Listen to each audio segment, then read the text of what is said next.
Biz üstümüzdeki yorganı, altımızdaki döşeği göçmen kardeşlerimize verdik buraya geldikleri zaman. Ama göçmen, adı üzerinde göçmen. Zamanı geldiği zaman yerlerine göç edilmesi lazım. Cumhurbaşkanı duyuyorsa sesimizi bir an önce toplasın, herkesi yerine yurduna yerleştirsin. Orada bir savaş vardı.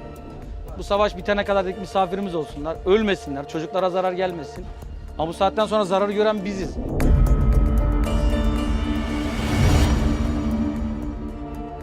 Many surveys show that 80% or more than 80% of Turkish voters believe that all Syrians, they have to go back to their own country.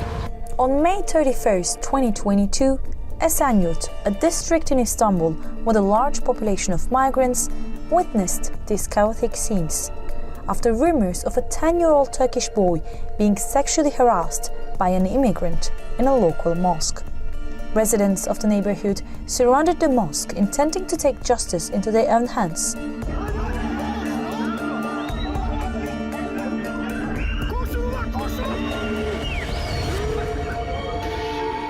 It began with this video supposedly showing a child who witnessed the harassment take place. Bizim yanımıza yaklaştı, el sıkıştı, arkadaşımın adını sordu. Benim adını sordu abi. Sonra oturduk, arkadaşım saçıyla oynuyordu, birden özel bölgesine dokundu abi. Turkish police had to intervene to disperse the angry crowds to prevent violence. Following investigation, a Syrian man was arrested by police and held on sexual harassment charges. A local court confirmed the arrest, but that didn't quell the concerns of residents. Biz böyle şeyler istemiyoruz. Mesela dün benim oğlan camiye gitmek istemedi. Korkmuş gitmek istemedi. Ben rahat bir şekilde yabancılar geldiğinden beri çocuğumu dışarıya çıkaramıyorum, parka çıkaramıyorum. Biz zaten toplum olarak düşük seviyede yaşayan bir toplumuz. Sen hırlıyı hırsızı içimize sokarak bu olmayan refah seviyesini daha da düşürürsen sorun burada başlıyor. Onların sayesinde hayat şartları da yükseldi, onların sayesinde kiralar da yükseldi, onların sayesinde hayatımızda bitti. Bir işe gidiyoruz, adam diyor ki ben sana diyor 4 milyar asgari ücret vereceğim, 2 tane Suriyeli çalıştırırım.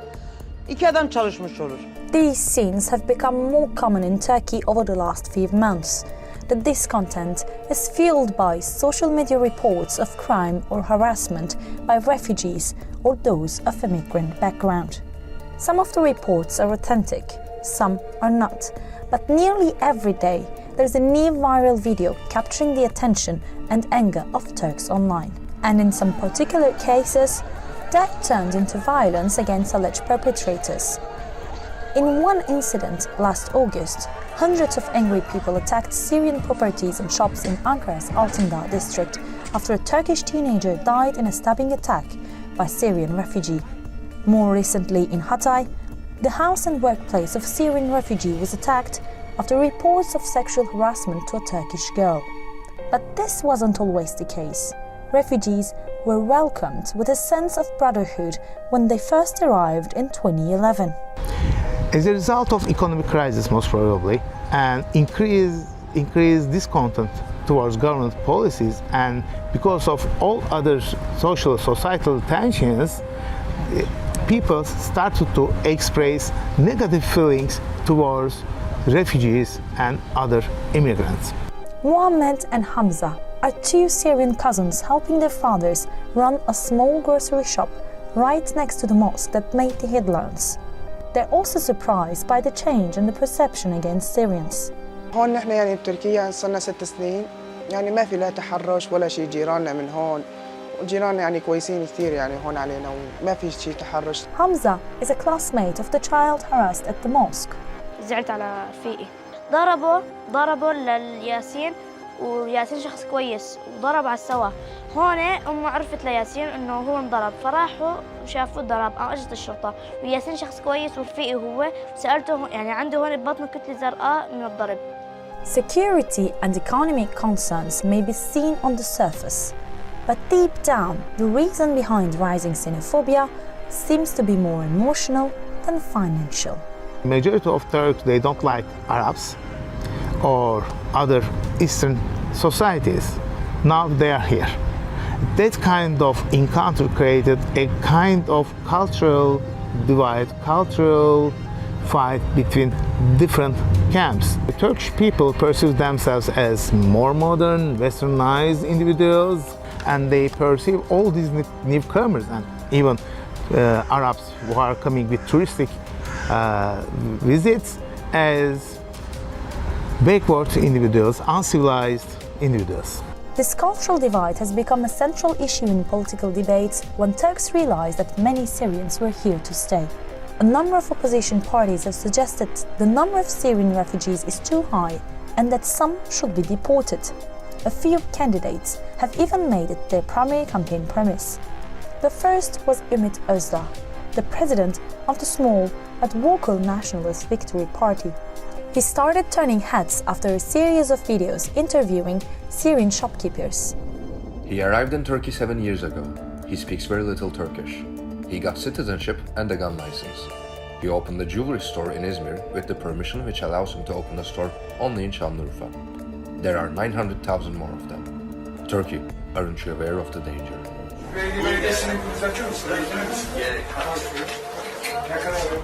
Mustafa, vatanına dönmeyi ister misin? Yok. Neden? Burada risk var. Burada vatandaş olduğunu bir gösterir misin kardeşim?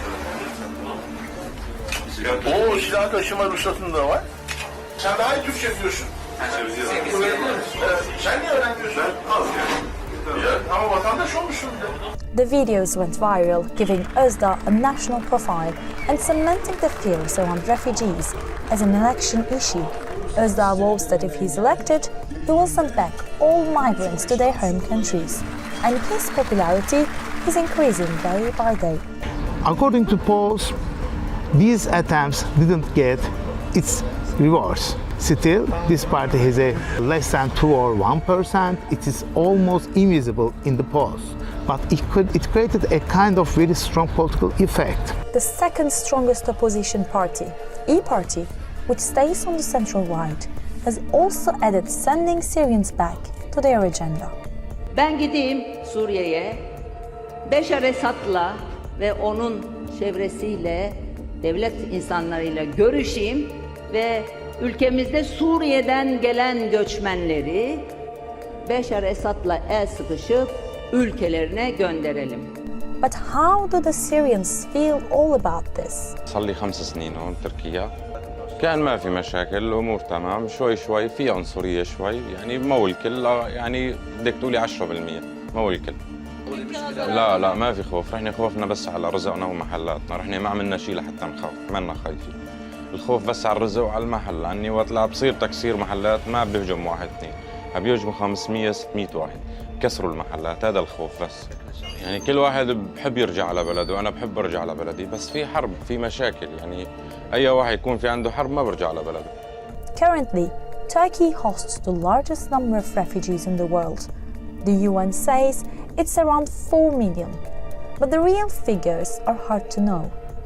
Hundreds of thousands of others have crossed into Turkey but remain undocumented.